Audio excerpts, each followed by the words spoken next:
दादाजी, दादाजी, आज ठंड कुछ ज्यादा ही लग रही है। सुबह उठते ही हाथ पैर सुन्न हो गए। सच में सर्दियों में ज्यादा सावधानी रखने की जरूरत होती है दादाजी। आओ बेटा आओ। हाँ बिटिया, बिल्कुल सावधानी रखनी पड़ती है। ठंड सिर्फ शरीर को नहीं, सेहत को भी चुपचाप नुकसान पहुंचाती है। अगर समय रहते ध्यान ना दिया जाए तो छोटी छोटी लापरवाहियां बड़ी बीमारी बन जाती है बेटा।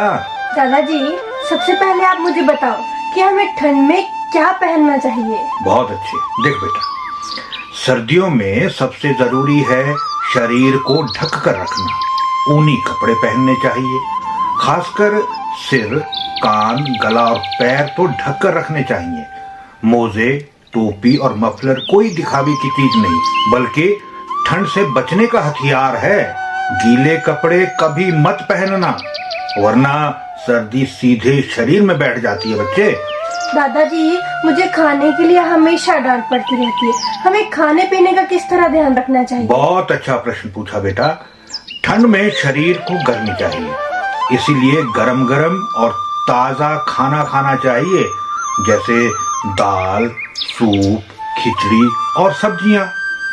तला भुना और बहुत ठंडा खाना कम कर देना चाहिए। सुबह खाली पेट गुनगुना पानी पीना बहुत फायदेमंद होता है बच्चे। अदरक, गुड़, तिल और मूंगफली में सर्दियों में शरीर को ताकत मिलती है।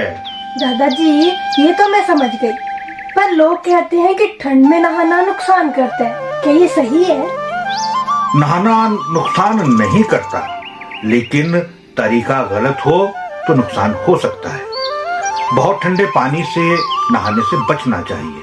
गुनगुना पानी इस्तेमाल करना चाहिए और नहाने के बाद शरीर को अच्छे से पोंछना चाहिए। देर तक गीले बालों के साथ बाहर नहीं जाना चाहिए। समझ गई दादाजी।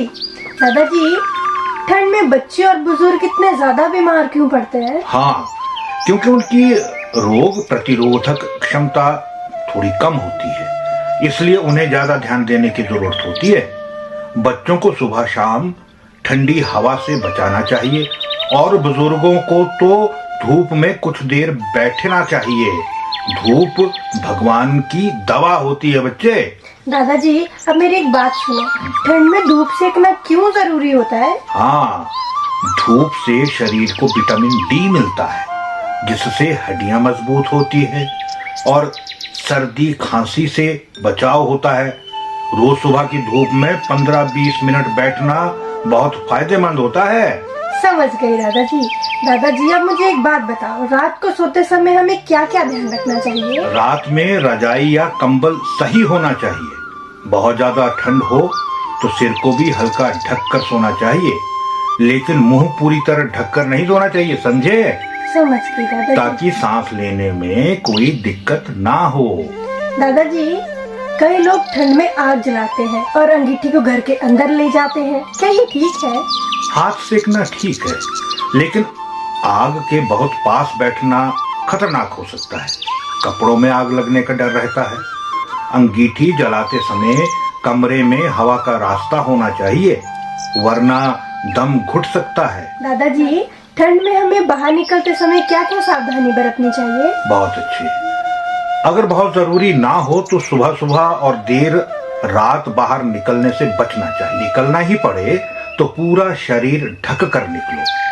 ठंडी हवा सीधे छाती पर न लगे, इसका विशेष ध्यान रखना चाहिए। ठीक है दादाजी।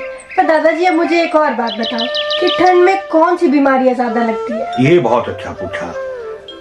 सर्दी, खांसी, बुखार, जोड़ों का दर्द, दमा और त्वचा की समस्याएं ठंड में ज्यादा होती है, इसलिए लापरवाही बिल्कुल नहीं करनी चाहिए। दादाजी, अगर किसी को बहुत ज्यादा ठंड लग जाए तो क्या करना चाहिए? उसे तुरंत गर्म जगह ले जाना चाहिए, गुनगुना पानी या चाय देनी चाहिए और शरीर को ढक देना चाहिए। अगर हालत ठीक ना हो तो डॉक्टर को दिखाना जरूरी होता है। दादाजी, आप हमेशा कहते हो कि सावधानी ही सबसे बड़ी दवा है। बिल्कुल बेटा, सर्दियों में अगर हम कपड़ों, खाने पीने और दिनचर्या का ध्यान रखें तो ठंड हमें बीमार नहीं कर सकती। दादाजी, आपने आज मुझे बहुत कुछ सिखा दिया। आज मैं अपने दोस्तों को ये सारी बातें बताऊंगी। यही तो खुशी की बात है बेटा।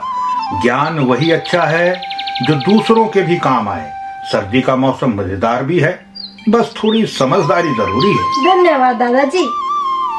अब चलिए धूप में बैठकर चाय पीते हैं। हाँ हाँ, चलो बेटा, यही तो सर्दियों का मजा है।